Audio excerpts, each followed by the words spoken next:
2016년 새해가 밝았습니다. 지난 한 해를 돌아보면 저도 아쉬운 게 있기도 하고 또 더 잘할 수 있었네 라는 그런 마음이 들기도 합니다. 하지만 지금은 지난 과거를 돌아보면서 후회하거나 또 속상해하는 것이 아니라 2016년을 바라보고 꿈꿀 때입니다. 기도할 때입니다. 이제는 뒤를 돌아보고 후회하는 게 아니라 앞을 보고 기도하고 새로운 꿈을 꿀 때가 바로 지금 1월달이라고 하는 거예요. 2015년에 아쉬운 것이 있다면, 그 속상한 일이 있다면 그것만큼 더 성실하게 열심히 2016년을 만들어가는 하나님의 사람들이 될 수 있게 되길 주님의 이름으로 축복합니다. 여러분, 신앙이란, 믿음이란, 하나님은 우리에게 뒤를 돌아보지 말고 앞을 보라고 말씀하십니다. 이미 잡았다 함도 아니요 이루었다 함도 아니라 우리는 앞에 표대를 향해 달려가는 것이 하나님의 사람들의 특징이라고 하는 거예요. 하나님은 우리가 지난 과거를 되돌아보고 새롭게 출발하라 말씀하시는 분이 우리 하나님이라고 하는 겁니다. 여러분, 야곱을 생각해 보세요. 야곱이 세겜에 가서 하나님 앞에 큰 죄를 짓고 화를 당하게 됩니다. 그리고 난 뒤 야곱의 결단은 우리들 가운데 있는 우상을 다 가지고 와서 세겜 땅 상수리 나무 아래 다 묻고 베델로 갑니다. 베델은 하나님을 만난 곳이었어요. 하나님의 약속을 들은 곳이 베델이었어요. 야곱이 결단합니다. 우리가 세겜에 머물지 말고 이곳에서 우리의 모든 죄를 땅에 다 묻고 하나님을 만난 곳, 하나님의 음성이 들려왔던 베델로 가자고 다짐하는 것 아니겠습니까? 2016년 우리에게 이 베델로 향하는 다짐이 있게 되길 주님의 이름으로 축복합니다. 오늘 말씀을 보게 되면 하나님이 이스라엘 백성에게 다시 시작하라고 말씀하십니다. 다시 새롭게 출발하라고 말씀하시는 거예요. 이스라엘 백성이 끊임없이 죄를 반복하게 됩니다. 그리고 뒤에 살펴보겠지만 그 죄 위에 왕을 구하는 죄를 더하게 됩니다. 하나님이 필요 없다고 말한 것이었어요. 우리는 하나님보다 눈에 보이는 왕이 필요하다라고 말한 것이었습니다. 그러나 그럼에도 불구하고 하나님이 이스라엘을 저버리지 아니하시고 너희가 지금까지 범죄하였고 또 왕을 구하는 죄를 더하였지만 그럼에도 불구하고 다시 하나님 앞에 나오라라고 말씀하고 계시는 것 아니겠습니까? 그래서 이스라엘 백성이 다시 한번 전환점을 맞게 됩니다. 다시 이스라엘 백성이 하나님 앞에 거룩하게 회복되는 시간을 맞게 된다라고 하는 거예요. 그때 등장한 선지자가 사사가 사무엘이었다는 거예요. 이스라엘 백성에게 있어서 사사 사무엘이 있다는 것은 얼마나 큰 축복인지 모릅니다. 하나님의 사람이 그들 곁에서 하나님의 길을 보여주고 하나님의 말씀을 전하고 있다는 것이 이스라엘 백성들에게 얼마나 큰 축복인가. 우리들도요, 우리의 삶에 하나님을 사랑하는 사람, 사무엘과 같이 하나님의 말씀을 듣고 하나님의 말씀을 전해주는 사람이 있다면 그거 큰 축복인 줄로 저는 믿습니다. 특별히 우리의 삶의 중요한 전환점에 하나님의 사람을 만난다면 그거 하나님의 음성입니다. 하나님의 축복이라고 하는 거예요. 우리의 삶이 고단하고 영적으로 지칠 때 누군가 옆에 도와줄 수 있는 사무엘과 같은 사람이 있다면 얼마나 큰 은혜인지 모릅니다. 여러분, 23절의 말씀 같이 한번 읽어볼게요. 23절에 이렇게 나옵니다. 시작. 나는 너희를 위하여 기도하기를 쉬는 죄를 여호와 앞에 결단코 범하지 아니하고 선하고 의로운 길을 너희에게 가르칠 것인즉. 사무엘이 이스라엘 백성들에게 했던 고백입니다. 내가 너희를 위하여 기도하기를 쉬는 죄를 여호와 앞에 결단코 범하지 않겠다는 말씀이에요. 그리고 이스라엘 백성들에게 선하고 의로운 길을 가르치겠다고 합니다. 이 말씀을 잘 읽어야 됩니다. 그냥 잘못 휘리릭 읽게 되면 이렇게 읽을 수 있어요. 내가 기도하는 죄를 범하지 않겠다. 그 아멘 할 수 있어요. 이게 거꾸로 된 말이죠. 기도하는 죄를 범하지 않겠다가 아니라 기도하지 않는 죄를 범하지 않겠다라고 하는 거예요. 사무엘이 놀라운 사람입니다. 사무엘은요, 기도하기를 쉬는 것이 하나님 앞에 죄라는 마음을 가졌던 사람이 사무엘이에요. 여러분, 열심히 기도하는 거 좋은 일입니다. 감사한 일입니다. 그리고 우리가 이 땅을 살면서 마땅히 우리가 해야 될 일임에 맞습니다. 그러나 그렇다고 해서 우리는 사무엘처럼 기도를 쉬는 것이 여호와 앞에서 죄가 된다고 생각하지는 않습니다. 기도하는 것이 칭찬받을 일이지 기도를 쉬는 것을 죄라고 하면 그거 좀 너무한 것 아닌가, 그런 마음이 우리 가운데 있다라고 하는 거죠. 그러나 사무엘은요, 이 부분에 있어서 매우 분명한 생각을 가지고 있었던 것 같습니다. 그는요, 하나님 앞에 내가 기도하지 않는다면 하나님이 싫어하신다는 거예요. 내가 이스라엘의 사사로 세움을 받았는데 내가 이스라엘을 위해서 기도해야 될 사람인데 내가 만약에 이스라엘을 위해 기도하지 않는다면 그거 하나님 앞에 범죄하는 것입니다. 내가 기도를 쉬는 죄를 범하지 않겠다고 그렇게 고백하고 약속하고 있다라고 하는 것이지요. 여러분, 우리 주위에 이렇게 기도하는 사람들이 있으면 얼마나 든든하고 감사합니까? 우리의 삶의 고비고비마다 이런 사람들이 여러분을 위해 기도하고 있다면 얼마나 큰 축복입니까? 여러분에게 이런 영적인 하나님의 사람을 만날 수 있게 되길 바랍니다. 더 나아가서 저와 여러분이 이렇게 사무엘처럼 기도할 수 있는 사람들이 되기를 바랍니다. 우리도 하나님 앞에 기도를 쉬는 것이 죄송한 마음이 들어야 된다라고 하는 거예요. 내가 기도해야 되는데 나의 기도를 필요한 사람들이 있는데 그들을 위해 기도하지 않는 것이 부담돼야 되는 거예요. 죄송해야 되는 거예요. 여러분 기억하세요. 기도하던 사람이 기도를 멈추면 하나님이 기뻐하지 않습니다. 기도하던 사람의 기도의 자리에 잃어버리는 것은 하나님 앞에 아픈 죄악이라고 하는 것이에요. 오늘 사무엘 그것을 알았습니다. 내가 지금까지 기도했는데 이스라엘을 위해서 열심히 눈물을 흘렸는데 그것을 멈추는 건 하나님이 기뻐하지 않는구나. 그래서 그가 이스라엘 백성들에게 약속하고 있는 겁니다. 내가 여러분들을 위해 기도를 쉬는 죄를 범하지 않겠습니다. 야고보서 5장 16절의 말씀 같이 한번 읽어볼게요. 이렇게 기록되어 있습니다. 시작. 그러므로 너희 죄를 서로 고백하며 병이 낫기를 위하여 서로 기도하라. 의인의 간구는 역사하는 힘이 큼이니라. 여러분 뭐라고 나옵니까? 너희가 서로 기도하라는 거예요. 기도하는 힘은 역사하는 힘이 크다라고 말합니다. 놀라운 말이죠. 여러분 서로 기도하라고 말합니다. 함께 옆에 사람과 함께 기도할 때 그 기도를 통해 하나님의 역사하시는 능력이 강하고 크다라고 말하고 있는 거예요. 맞아요. 우리는 서로 기도해야만 됩니다. 그 기도를 통해서 서로를 붙들어 줘야만 됩니다. 하나님은 그것을 원하는 거예요. 마치 부모는 자녀들이 서로 돕고 함께 잘 살아가는 것을 원하는 것처럼 우리 하나님도요, 하나님의 백성들이 서로가 서로를 기도하며 중보하며 살아가기를 원하신다라고 하는 거예요. 전 우리 빛의 교회 성도들이 서로가 서로를 위해 기도할 수 있는 공동체가 될 수 있게 되길 주님의 이름으로 축복합니다. 나의 기도 제목도 중요하고 내 소원도 중요하지만 상대방을 위해서, 우리 세론들을 위해서, 교회를 위해서 먼저 끊임없이 기도하며 나갈 때 공동체는 건강할 뿐만 아니라 하나님의 역사가 머무는 공동체가 될 줄로 믿습니다. 특별히 오늘 본문에 보게 되면 이스라엘은 여전히 죄로 하나님 앞에 물들은 공동체였어요. 여러분 19절에 뭐라고 나옵니까? 같이 한번 우리 19절을 읽어볼게요. 19절 말씀 시작. 모든 백성이 사무엘에게 이르되 당신의 종들을 위하여 당신의 하나님 여호와께 기도하여 우리가 죽지 않게 하소서. 우리가 우리의 모든 죄에 왕을 구하는 악을 당하였나이다. 우리가 지금까지 하나님 앞에 큰 죄를 저질렀음에도 불구하고 왕을 구하는 죄를 더 구하게 됐다라고 하는 겁니다.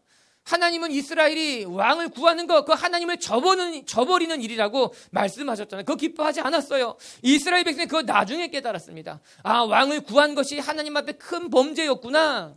그런데 그럼에도 불구하고 하나님께서는 이스라엘 백성을 저버리지 않고 내가 너를 끝까지 붙들겠다고 약속하고 계신 것 아니었습니까? 전 이 말씀이 올해 우리가 함께 묵상할 수 있어서 너무나 기쁘고 감사합니다. 하나님은 오늘 우리에게 분명히 이렇게 말씀하실 줄로 믿습니다. 너희가 이스라엘 백성처럼 전에 큰 죄악 속에 빠졌고 머물렀을지는 모르지만 그러나 그것 때문에 하나님을 저버리는 것이 아니라 다시 하나님 앞으로 나올 수 있게 되기를 원한다는 거예요. 오늘 설교의 제목같이 하나님은 2016년 우리에게 새로운 기회를 주시고 다시 하나님을 잘 섬길 수 있는 길로 인도하고 계신다라고 하는 겁니다. 할렐루야. 이 한 해가 저와 여러분에게 하나님을 새롭게 섬기는 기회가 될 수 있게 되길 주님의 이름으로 축복합니다. 그러면 어떻게 해야 되는가? 우리가 세 가지를 묵상할 것인데 첫 번째는요, 우리가 올 한 해 신앙의 자리에서 우리가 넘어졌다고 해서 믿음을 포기하는 것은 어리석은 일이라고 하는 거예요. 내가 믿음의 길에서 넘어졌다고 해서 그것 때문에 그 자리에 주저앉고 믿음을 포기하면 하나님은 기뻐하지 않는다라고 하는 겁니다. 우리 20절의 말씀 너무너무 소중한 말씀이에요. 우리 20절을 한 목소리로 같이 한번 읽어볼게요. 시작. 사무엘이 백성에게 이르되 이 모든 악을 행하였으나 여호와를 따르는 데에서 돌아서지 말고 오직 너희 마음을 다하여 여호와를 섬기라. 저는 이 20절의 말씀이 우리에게 너무나 큰 용기를 준다 이 생각하게 됩니다. 여러분 20절에 뭐라고 나옵니까? 이 모든 악행을 행하였으나 그러나 그것 때문에 여호와를 따르는 데서 돌아서지 말고 이렇게 나오고 있습니다. 즉 우리가 하나님 앞에 큰 죄를 저질렀다고 해서 하나님을 섬기는 일을 포기하면 안 된다라고 하는 거예요. 우리가 비록 지난 한 해 많이 넘어지고 많이 쓰러지고 하나님을 실망시켰다 하더라도 그것 때문에 신앙을 포기하는 것, 그것 때문에 하나님을 섬기는 일을 돌이키는 것은 하나님 보시기에 어리석은 일이라고 하는 거예요. 우리가 믿음의 생활을 하다 보면요, 자꾸 넘어집니다. 믿음대로 살지 못할 때가 많습니다. 그럼 왠지 우리는 하나님 앞에 나아가는 것이 죄송합니다. 우리 스스로 내 자신을 바라봐도 내 스스로 참 낙심될 때가 있지 않습니까? 그리고 이런 일이 반복되다 보면요, 하나님 앞에 나아가는 게 왠지 죄송합니다. 예배 시간에 한 번 졸고 두 번 졸면요, 왠지 목사님 얼굴 보기가 죄송합니다. 이게 하루 이틀 되다 보면요, 교회 나오는 게 조금 왠지 그래지는 거예요. 1관에서 예배 드리다가 2관으로 가는 거예요. 이제 뭔가 죄송한 마음이 드는 거죠. 간혹 그런 이야기 듣게 됩니다. 교회에 한 번, 두 번 안 나오니까는 어색해서 이제 나오기가 부끄럽다는 거예요. 죄송스럽다고 하는 거예요.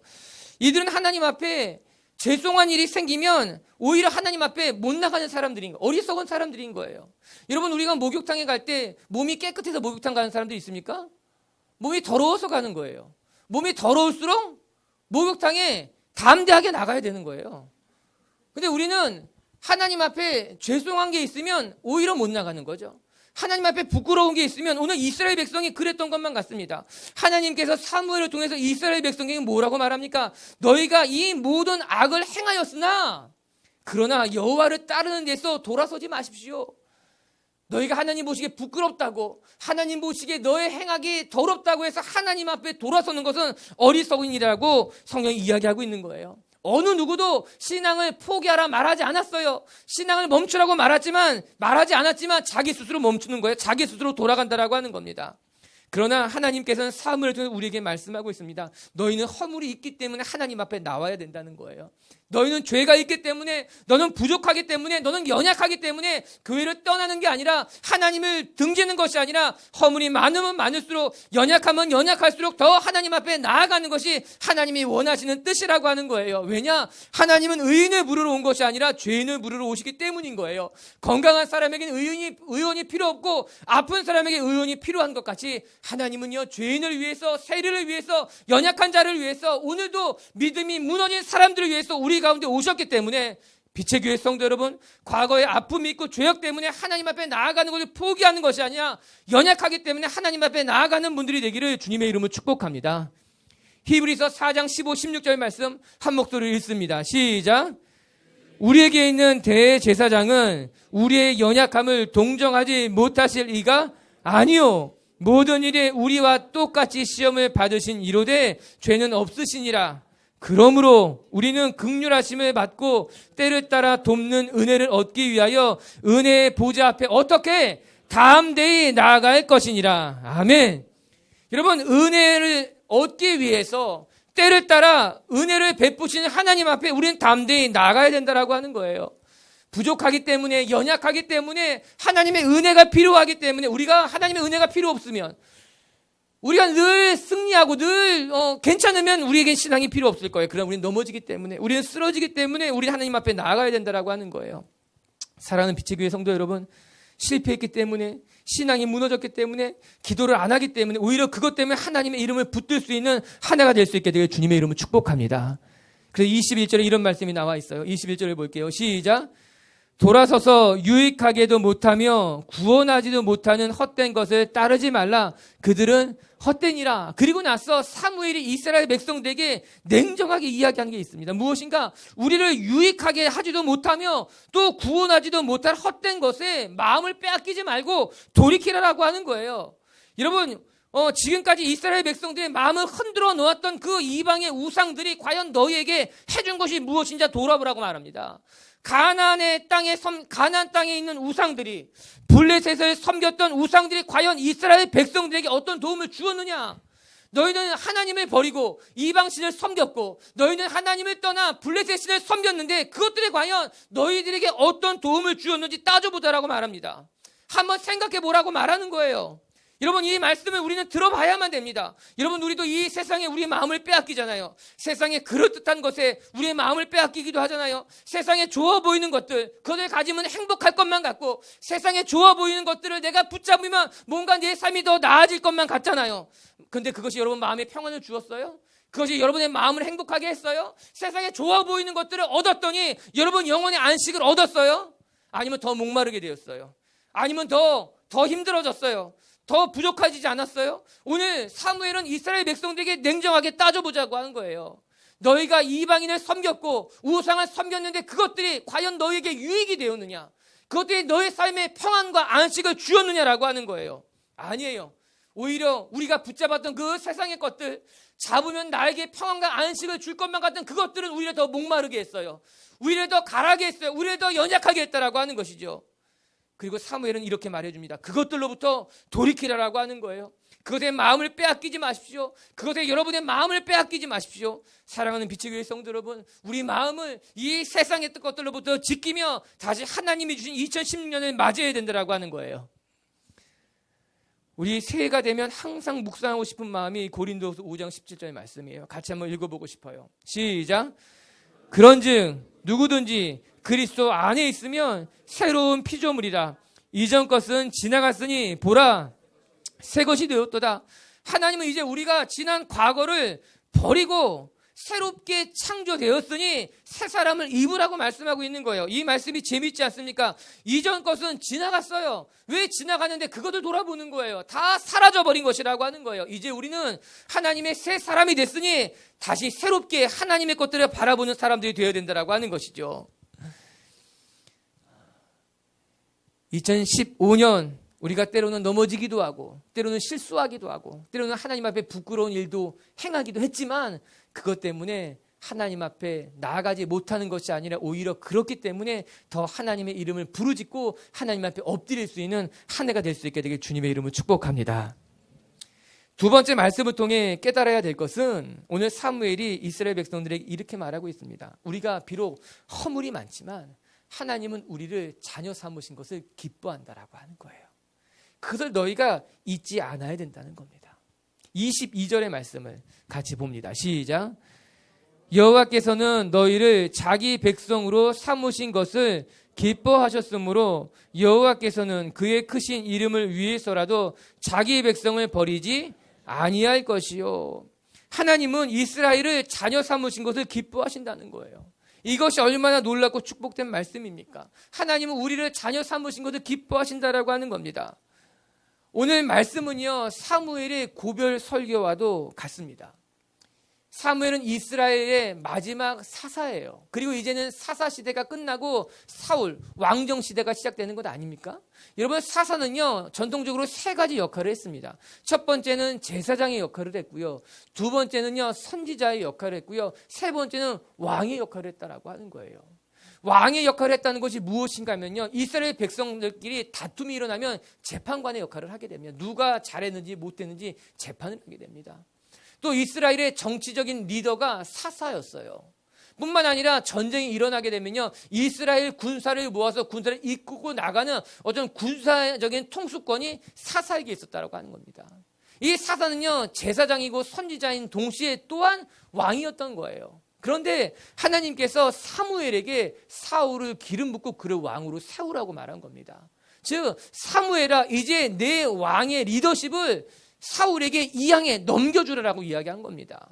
이제 사사 사무엘은 더 이상 왕의 역할을 하지 않습니다. 이 이스라엘에게 마지막 고별 설교를 하고 있는 말씀이 오늘 말씀이라고 하는 것이죠. 그때 사무엘이 이스라엘 백성에게 무슨 말씀을 해주고 싶었을까? 이스라엘의 리더십을 이양해 주면서 이제 13장부터는 사울이 왕이 되는 장면이 나오게 되거든요.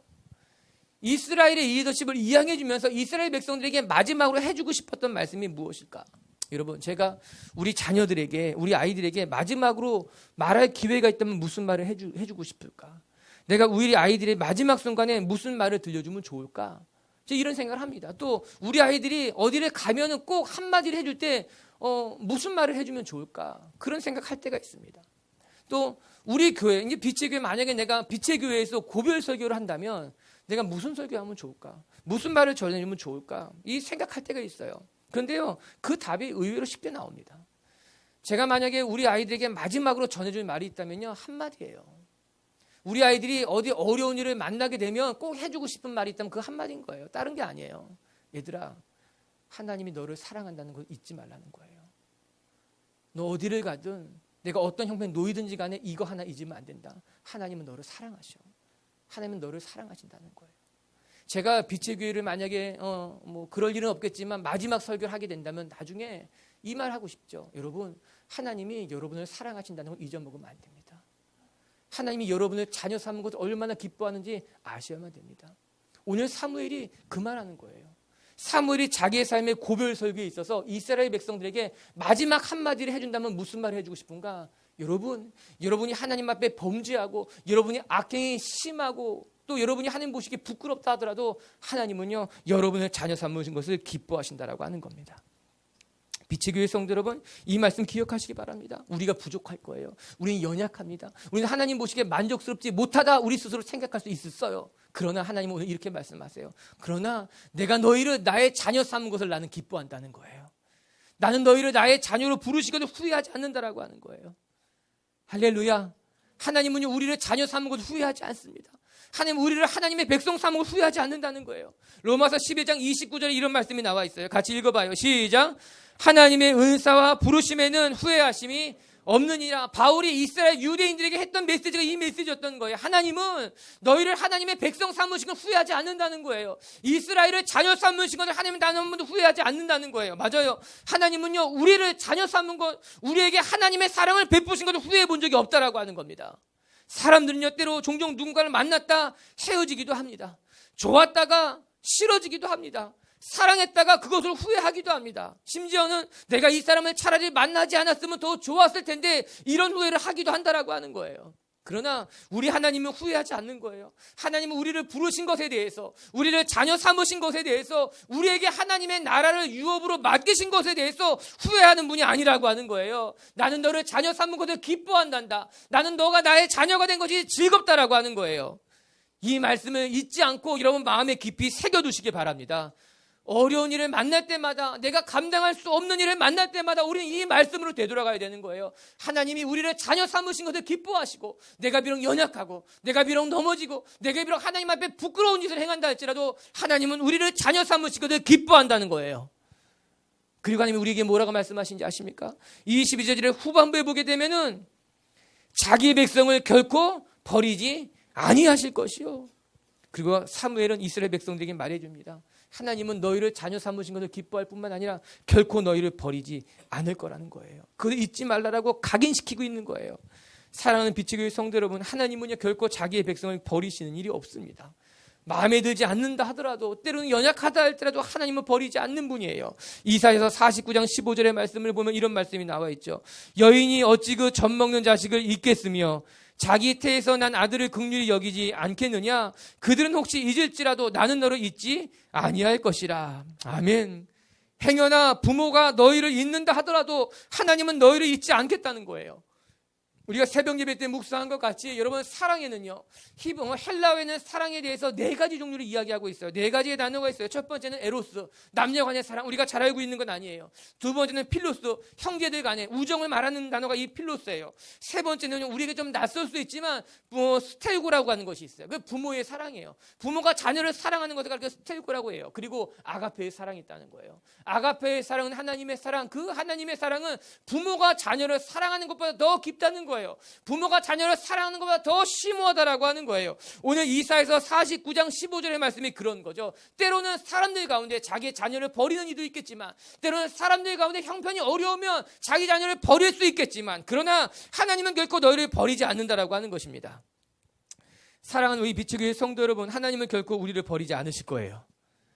우리의 삶에 어떤 일이 있다 하더라도 하나님은 하나님의 자녀를 붙잡고 있는 손을 놓는 분이 아니라고 하는 거예요.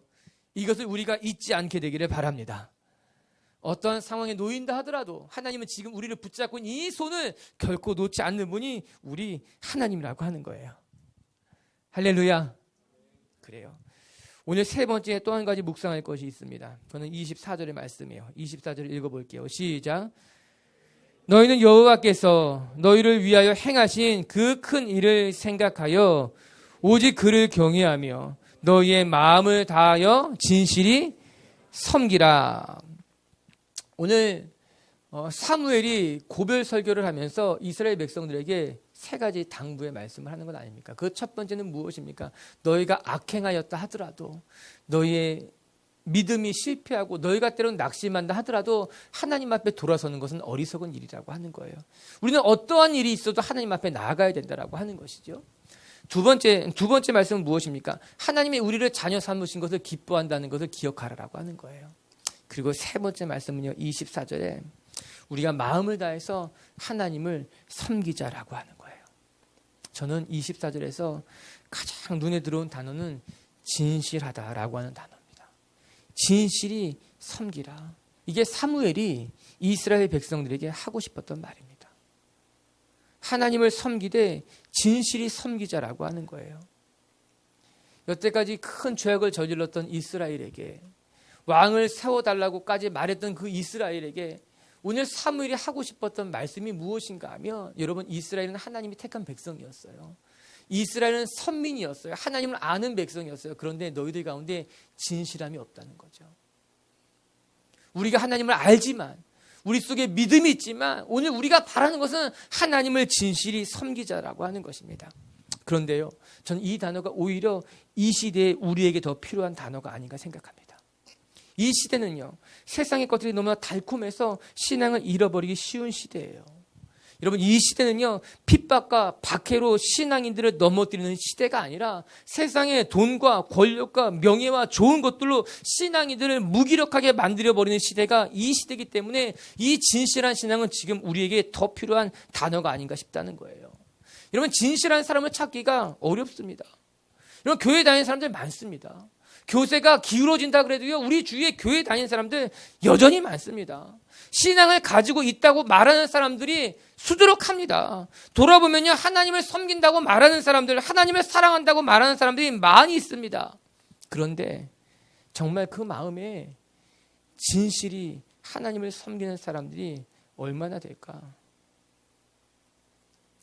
하나님을 섬기고 교회를 다닌다고 말하지만 정말 그 마음 깊숙한 곳에서 정말 진실한 마음을 가지고 하나님을 사랑하는 사람들이 얼마나 될까? 예수님의 말씀이 생각이 났습니다. 예수님이 제자들에게 포기하지 않고 열심히 기도해야 될 건 누가복음 18장에 말씀하실 때 너희 기도하다가 포기하면 안 된다고 말합니다. 그런데 그 말씀의 가장 마지막에 뭐라고 끝맺고 있습니까? 그러나 인자가 올 때 너희 중에 믿음을 보겠느냐? 인자가 올 때 정말 믿음을 가지고 기도하는 사람들이 몇 명이나 되겠니? 거의 없을 거라는 거예요. 이게 안타까운 마음으로 주님이 제자들에게 말씀하셨던 거였죠. 너희가 믿음이 있다고 말하고 너희가 기도한다고 말하지만 정말 믿음을 가지고 기도하는 사람들은 많지 않을 거야.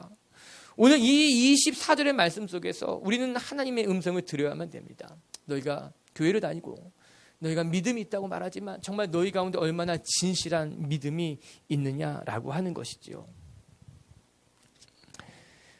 우리 사랑하는 빛의 성도 여러분, 올 한 해 우리에게 이 소망이 있게 되기를 바랍니다. 하나님, 올 한 해 우리 마음속에 하나님을 진실히 섬기는 마음을 갖게 하여 주시옵소서. 겉으로 보기에 화려한 믿음이 아니라, 사람들에게 떠버리는 믿음이 아니라, 내 스스로 나를 기만하는 믿음이 아니라 하나님 앞에 진실되게 진실한 마음으로 하나님을 섬기는 신앙인이 되게 하여 주시옵소서.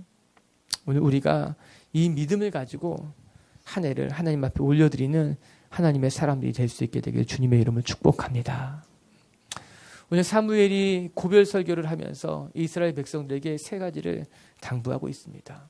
이제 사사시대는 끝이 나고 왕정시대가 시작되는 그 길목에서 내가 너희를 위해 기도 쉬는 죄를 범하지 않겠다.